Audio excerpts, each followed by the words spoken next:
Hallelujah परमेश्वर विधि होते यहाँ मनुष्य द्वारा निर्माण हुए मनुष्य द्वारा ये विधि को लेखा जाए नहीं कारण पवित्र वाक्य करे भक्त नैवेद्य उत्सर्ग करवा सदा प्रभुଙ୍କର ଏକ विधि होते प्रेज द लॉर्ड हालेलुया समस्त सुनुछ सदा प्रभुଙ୍କର विधि होते शस्य उत्सर्ग करवा नूतन शस्य को उत्सर्ग करवा या ईश्वरଙ୍କର विधि होते और विधि पूर्व ईश्वर निरूपित प्रत्येक मनुष्य मानव निमंते एक कर्म नियुक्ति करियछथि प्रेज द लॉर्ड हालेलुया प्रभु हम प्रत्येक निमंते एक दायित्व देइछथि दायित्व कार्य कर्म कार्य प्रभु हम प्रत्येक एक कार्य करिवार दायित्व देइछथि जहा कि आज हम अध्ययन करियछु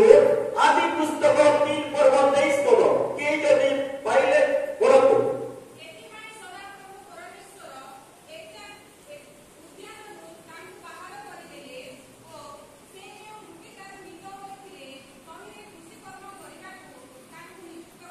हालेलुया हालेलुया समस्त पाखे बाइबल अछि जदि ता पाखे जदि बाइबल अछि ताले निश्चित भाबरे पढुथिबे ए स्थान लेखा जाय अछि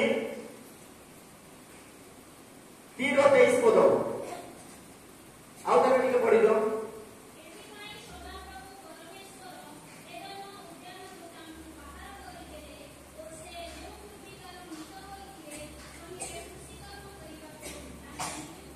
हालेलुया अर्थात प्रत्येक कुर्सी कर्म परिमा निमंते परमेश्वर हम प्रत्येक को नियुक्ति करियछथि प्रेज द लॉर्ड एम्प्लॉय करियछथि और कुर्सी कर्म होछि प्रत्येक मनुष्य निमंते आवश्यक होते हालेलुया हालेलुया कारण जदि हम कुर्सी कर्म परिमा नाही ताले हम परिवार को प्रतिपोषण करि परिबा नाही तेणु कृषि कर्म हेउछि ईश्वरकर एक अपॉइंटमेंट मनुष्यମାନଙ୍କ प्रति praise the Lord hallelujah hallelujah ଆମେ ସମସ୍ତ ବିଷୟରେ ଜାଣି ଅଛୁ ଜଗତ ମଧ୍ୟରେ ଚାକିରି କ୍ଷେତ୍ରରେ ମଧ୍ୟ ଉତ୍ତୀର୍ଣ୍ଣ ହେଲେ ବା କୌଣସି ବିଷୟରେ ସେ ସକ୍ସେସ୍ ହେଲେ ଜଗତର ରୀତି ଅନୁସାରେ ଉପରିସ୍ଥ ଅଧିକାରୀ ମାନେ ସେମାନଙ୍କୁ ଏକ ନିଯୁକ୍ତି ପ୍ରଦାନ କରିଥାନ୍ତି ହଁ କି ନାହିଁ କାହାକୁ teacher Kako collector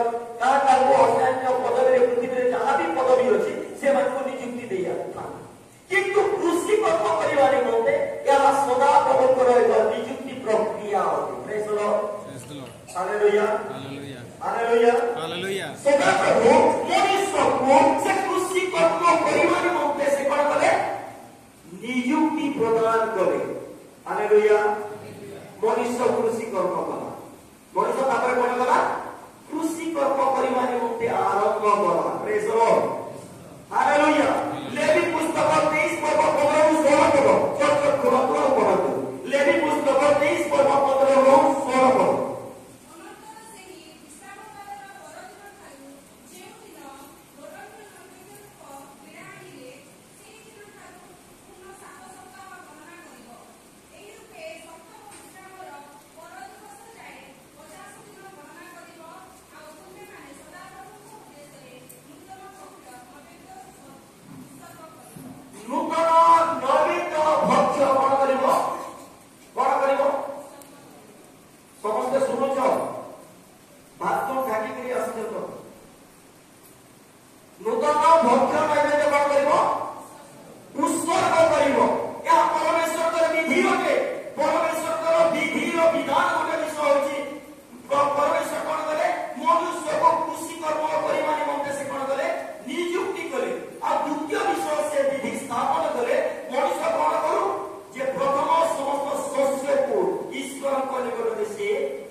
Praise the Lord. Hallelujah. Hallelujah. ଆମେ ଆଜି ଆରମ୍ଭ କରିବା କୃଷିର ପ୍ରଥମ ଶସ୍ୟ ଉତ୍ସର୍ଗରୁ ଆରମ୍ଭ କରି ଆତ୍ମିକ ଜୀବନର ଉତ୍ସର୍ଗକୁ ଶେଷ କରିବା।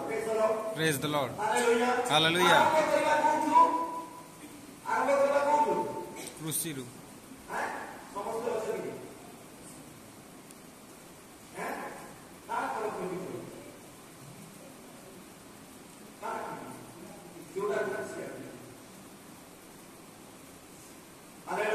Hallelujah hallelujah. ହାଲେଲୁୟା ପରମେଶ୍ୱର ପ୍ରଥମେ ନିଯୁକ୍ତି କଲେ ମନୁଷ୍ୟକୁ କଣ କରିବା ନିମନ୍ତେ? କୃଷିକର୍ମ କରିବା ନିମନ୍ତେ। ଆଉ କୃଷକ ହେଉଛି ଈଶ୍ୱରଙ୍କର ଗୋଟେ ବରଦାନ ବା ଆଶୀର୍ବାଦ ବା ଏମ୍ପ୍ଲୟମେଣ୍ଟ। ପ୍ରେଜ୍ ଦ ଲର୍ଡ ହାଲେଲୁୟା। ହାଲେଲୁୟା ସଦାପ୍ରଭୁ ପରମେଶ୍ୱର କୃଷକମାନଙ୍କ ପ୍ରତି ସେ ସହାୟ ହୁଅନ୍ତି, କାରଣ ସେ ମାନେ ବିହନ ବୁଣନ୍ତି, କିନ୍ତୁ ପରମେଶ୍ୱର ଜଳ, ପବନ, ସୂର୍ଯ୍ୟ କିରଣ ଏବଂ ଆଶୀର୍ବାଦ ପ୍ରଦାନ କରନ୍ତି।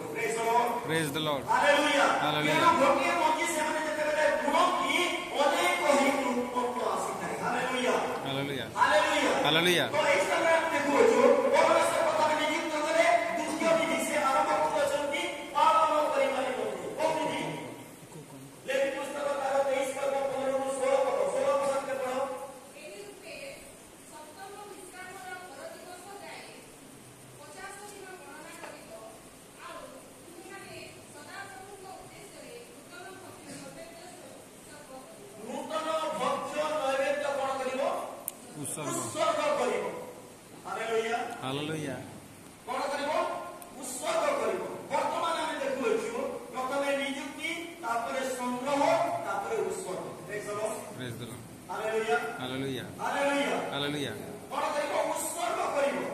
ତ ପ୍ରିୟମାନେ, ଏହା ପୂର୍ବରୁ ଆମମାନଙ୍କର ପୂର୍ବପୁରୁଷମାନେ ଏହି ବିଧିକୁ ଆରମ୍ଭ କରିକି ପାଳନ କରି ଆସିଅଛନ୍ତି ଏବଂ ଆମେମାନେ ମଧ୍ୟ ଆମଙ୍କର ବୟସ ଅନୁପାତରେ ଆମେ ମଧ୍ୟ ଏହି ବିଧିରେ ପଛେଇ ନାହୁଁ। କିଏ ପଛେ ଅଛେ ନୂଆଖାଇ ବୋଲି କିଏ ନେଇ ଆସନ୍ତି ଆସିବିନି। ନୂଆଖାଇ ଅଛେ କହିଲେ ସାଙ୍ଗେ ସାଙ୍ଗେ, କାରଣ ପରମେଶ୍ୱରଙ୍କର ଏହି ବିଧିକୁ ଆମେ ମଧ୍ୟ କଣ କରିବାର ଅଛି? ସଫଳ କରିବାର ଅଛି। Hallelujah hallelujah hallelujah hallelujah. ତ ଏହି ସମୟରେ ଆମେ ଦେଖୁଅଛୁ ଯେ ଭକ୍ଷ୍ୟ ନୈବେଦ୍ୟ କଣ କରିବ? ଉତ୍ସର୍ଗ କରିବ। ଆଉ ତମେ ବୁଣିବା ଠାରୁ ଆରମ୍ଭ କରି ଯୋଉଦିନ ବୁଣିବ ସେଇ ଦିନରୁ 50 ଦିନ ପର୍ଯ୍ୟନ୍ତ କରିବ। Hallelujah hallelujah hallelujah hallelujah hallelujah. ଯୋଉଦିନ ଆରମ୍ଭ କରିବ 7 ସପ୍ତାହ ଅର୍ଥାତ୍ 6 ନାଇଁ ଅନ୍ତତଃ 7 ସପ୍ତାହ ପରେ ଆମମାନଙ୍କର କେଉଁ ଧାମ ଆରମ୍ଭ ହେଉଛି? ସରିଆ ଧାମ 50-60 ଦିନ। ପରମେଶ୍ୱରଙ୍କର ଯୋଜନା ଅଛି ଯେ ଏଇ ଧାମ ହିଁ ପ୍ରଥମେ ହେବ ଏବଂ ଏଇ ଲୋକମାନେ ଏଇ ଧାନକୁ ନେଇକି ପରମେଶ୍ୱର କଣ କରିବେ? ଉତ୍ସର୍ଗ ଉତ୍ସର୍ଗ କରିବେ। ପ୍ରେଜ୍ ଦ ଲର୍ଡ। ପ୍ରେଜ୍ ଦ ତ ଲର୍ଡ ପରମେଶ୍ୱର ଆଗରୁ ଯୋଉ ଶସ୍ୟକୁ ଉତ୍ସର୍ଗ କରିବାକୁ ହେବ ତାର ମଧ୍ୟ ଗଣନା କରି ସାରିଅଛନ୍ତି। ପ୍ରେଜ୍ ଦ ଲର୍ଡ। ପ୍ରେଜ୍ ଦ ଲର୍ଡ ହାଲେଲୁୟା। ହାଲେଲୁୟା ସେଇ ଲେଖି ପୁସ୍ତକରେ କଣ ଲେଖାଯାଇଅଛି? ତୁମେ 50 ଦିନ ପର୍ଯ୍ୟନ୍ତ 7 ସପ୍ତାହ ପର୍ଯ୍ୟନ୍ତ ଗଣନା କରିବ ଆଉ 50 ଦିନ କରିବ, ନୁହେଁ କି? 50 ଦିନ ପରେ ଯୋଉ ସପ୍ତାହ ଆସିବ ସେଇ ସପ୍ତାହରେ ତୁମେ କଣ କରିବ? ଏ ଭକ୍ଷ୍ୟ ନୈବେଦ୍ୟକୁ ଈଶ୍ୱରଙ୍କ ସମ୍ମୁଖରେ ଉତ୍ସର୍ଗ କରିବ। Hallelujah hallelujah. ହାଲେଲୁୟା ଦେଖନ୍ତୁ ତାପରେ ଦ୍ୱିତୀୟ ବିବରଣୀ 28-26-30। ଦ୍ୱିତୀୟ ବିବରଣୀ 28-26-30 କିପରି ତାହା ପାଳନ କରିବ? ଦ୍ୱିତୀୟ ବିବରଣୀ ଦେଇଛି। ନୂତନ ଭକ୍ଷ୍ୟ ନୈବେଦ୍ୟ ଆଣିବ, ସେତେବେଳେ ତୁମମାନଙ୍କର ପବିତ୍ର ସଭା ହେବ। ତୁମେମାନେ କୌଣସି ବ୍ୟବସାୟ କର୍ମ କରିବ ନାହିଁ। ତାପରେ ମାତ୍ର ତୁମେମାନେ ତୁଷ୍ଟିଜନକ ଆଜ୍ଞାନାର୍ଥେ ସଦାପ୍ରଭୁଙ୍କ ଉଦ୍ଦେଶ୍ୟରେ ହୋମବଳି ରୂପେ 2 ଗୋବତ୍ସ, 1 ମେଷ, 1 ମତ୍ସ୍ୟ, 7 ମେଷ ସ୍ୱର୍ଗ, ପୁଣି 1 ଗୋବତ୍ସ ନିମନ୍ତେ 3 ଦଶମାଂଶ, 1 ମେଷ ନିମନ୍ତେ 2 ଦଶମାଂଶ ଓ 7 ମେଷ ମତ୍ସ୍ୟ ମଧ୍ୟରୁ 1 ବର୍ଷ ନିମନ୍ତେ 1 ଦଶମାଂଶ ତୈଳ ମିଶ୍ରିତ ସରୁ ମଇଦାର ଭକ୍ଷ୍ୟ ନୈବେଦ୍ୟ। ଆଉ ତୁମମାନଙ୍କ ନିମନ୍ତେ ପ୍ରାୟଶ୍ଚିତ କରଣାତ୍ମକ 1 ଛାଗ ଉତ୍ସର୍ଗ କରିବ। ଉତ୍ସର୍ଗ କରିବ। ଏଇ ସ୍ଥାନରେ ଆମେ ଦେଖୁଅଛୁ ଆମେ ଯେତେ ବି ବାକ୍ୟ ଆଜି ଆମେ ଅଧ୍ୟୟନ କରିବା ସବୁ ସ୍ଥାନର ଶେଷରେ ଗୋଟେ ବିଷୟ ଲେଖାଅଛି ଉତ୍ସର୍ଗ କରିବ। ପ୍ରେଜ୍ ଦ ଲର୍ଡ କଣ ଲେଖାଯାଇଛି? ଉତ୍ସର୍ଗ ଉତ୍ସର୍ଗ କରିବ। ଉତ୍ସର୍ଗ ମାନେ କଣ? ଆମେ କୋଉ ବିଷୟକୁ ଉତ୍ସର୍ଗ ବୋଲି କହୁ? ଉତ୍ସର୍ଗ ମାନେ କଣ? ଜୋରସେ କହ। ଉତ୍ସର୍ଗ ମାନେ କଣ? ଯଦି ଆପଣମାନେ ବାକ୍ୟ ପ୍ରତି ଧ୍ୟାନ ଅଛନ୍ତି ତାହେଲେ ସବୁ ବିଷୟ ବୁଝିବେ। ଉତ୍ସର୍ଗ ମାନେ କଣ? ଉତ୍ସର୍ଗ ମାନେ କଣ? ସମର୍ପଣ କରବାଟା ଉତ୍ସର୍ଗର ଆଉ ଗୋଟିଏ ୱାର୍ଡ ଅଛି ସମର୍ପଣ କରିବା। କଣ କରିବା? ସମର୍ପଣ ସମର୍ପଣ କରିବା ବା ସମର୍ପି ଦେବା। ପ୍ରେଜ୍ ଦ ଲର୍ଡ ହାଲେଲୁୟା। ହାଲେଲୁୟା। ସମର୍ପି ଦେବା ମାନେ ଆଉଥରେ ଆଣିଯିବା କି? ନାହିଁ।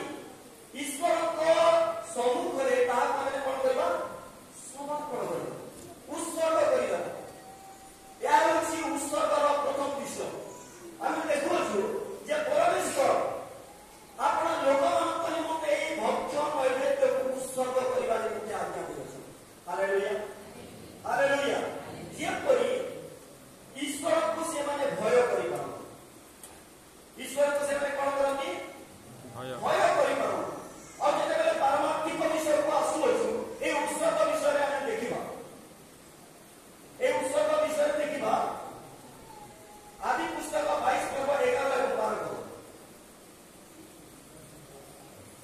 ଆଦି ପୁସ୍ତକ 22 ପର୍ବ 11 12 ଏପରି ସମୟରେ ଆକାଶରୁ ସଦାପ୍ରଭୁଙ୍କର ଦୂତ ତାଙ୍କୁ ଡାକି କହିଲେ ହେ ଅବ୍ରାହମ କହିଲେ ସେ କହିଲେ ଦେଖନ୍ତୁ ମୁଁ ଏଠାରେ ତାପରେ କହିଲେ ସେ କହିଲେ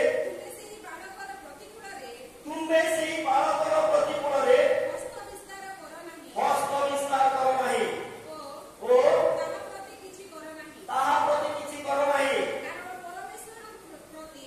କାରଣ ପରମେଶ୍ୱରଙ୍କ ପ୍ରତି ତୁମର ଭୟ ଅଛି ଏହା ଏବେ ଆମେ ବୁଝିଲୁ ହାଲେଲୁୟା ପ୍ରିୟମାନେ ଆପଣମାନେ ଯାହା ଆଣିଅଛନ୍ତି ପରମେଶ୍ୱର କଣ ଆପଣଙ୍କର ସମସ୍ତ ବିଷୟକୁ ଗ୍ରାହ୍ୟ କରିବା ନିମନ୍ତେ ସ୍ୱର୍ଗରୁ ସେ କଥା କହୁଅଛନ୍ତି କି ହାଲେଲୁୟା Hallelujah. Hallelujah Hallelujah.